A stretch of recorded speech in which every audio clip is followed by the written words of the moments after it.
ত্রয়োদশ সংসদ নির্বাচনকে ঘিরে রাজনৈতিক দলগুলোর আনাগোনার পাশাপাশি নিয়মিত কর্মসূচি পালনে ব্যস্ত নির্বাচন কমিশন।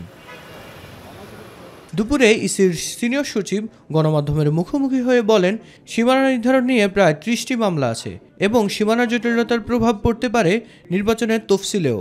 আমি বিশ্বাস করি যে আমাদের অনুরোধে রাজনৈতিক দল যাদের সাথে আমরা ১৬ তারিখ থেকে আলোচনায় মত বিনিময় করব তারা নিশ্চয়ই সাড়া দিবেন।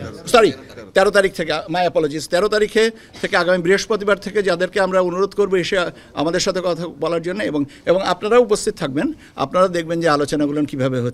তিনি বলেন, আচরণ বিধি সহ বিভিন্ন বিষয়ে ১৩ নভেম্বর থেকে রাজনৈতিক দলগুলোর সঙ্গে সংলাপ শুরু করবে কমিশন।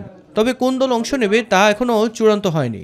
প্রভাব পড়বে কিনা পড়তে পারে, কারণ সীমানার ব্যাপারটা যদি হয় তাহলে প্রাসঙ্গিকভাবে যে এটা নির্ভর করছে কমিশন সীমানা নির্ধারণের যে কী বলে আদালতের আদেশ সেটা কিভাবে পর্যালোচনা করবেন বা তার পরবর্তী পদক্ষেপটা কিভাবে নেবেন সেটার উপরে নির্ভর করছে।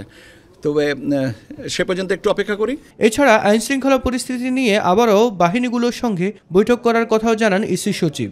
সে সভায় আমরা বেশ কিছু সিদ্ধান্ত নেওয়া হয়েছে, সেই সিদ্ধান্তের আলোকে যে যার জায়গাটা তৈরি করবেন এবং আমরা এই মাসের শেষের দিকে লাস্ট উইক আমরা আরেকটা মিটিং করব।